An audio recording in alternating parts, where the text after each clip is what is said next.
Hi, it's Jessica. I am back and I have attached the doily to the hoop. As you can see, it's pretty uneven and that's pretty typical. So I am going to show you how I tighten it up.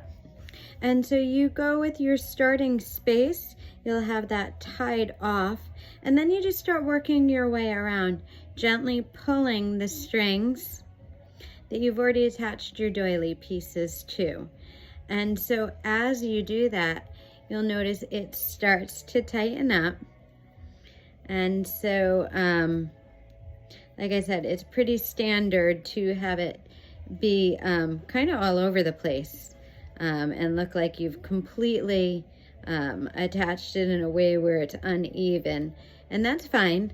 It's really about getting it attached first, and then you can pull all of these strings nice and taut, and that gives it, not only stretches it to the shape of the hoop that you have here, but it also evens it out. So you will always have more string than you think you need. And I'm going to just be quiet here as I pull some string around and show you how it looks when it's completed.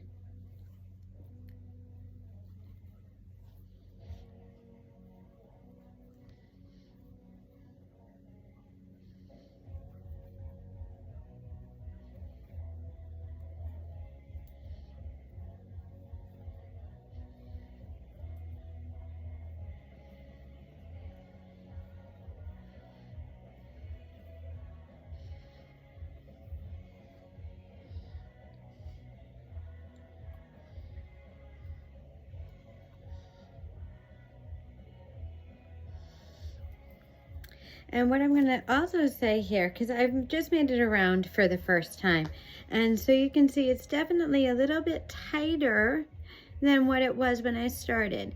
And typically it does take at least 1, 2, maybe even 3 times to go around, depending on how stretchy your doily is and how much space between the doily and the hoop that you've attached it to. So I'm going to go around one more time just to bring the areas that are not as closer to, and to make it look a little more even around, or all around, I should say.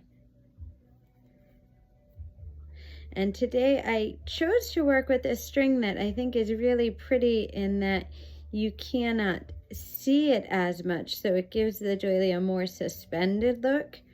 However, the thinner the string is that you're working with, the more challenging it is. I had this knot up on me a few times and I had to undo some knots. And so if you are doing this maybe for the first time, you might want to work with something a little bit thicker, a thicker yarn. But this has a really nice appearance of having the doily suspended, and so I chose to work with this one today, truly not knowing that it was going to be as challenging as it was. And I think this is about it. So you can now see that the doily has gone from being uneven and tight to a much more centered appearance. And so there's where we're at. I usually offer at classes some of them that are already attached, because if you don't like this tedious little work, it can make the experience not as nice as if it's already attached for you and you get to do the fun part of just adding the decorative string. So I hope you enjoyed. If you have questions, please don't hesitate, and I hope I'll see some of you at my class at the Funk on Wednesday. Thanks.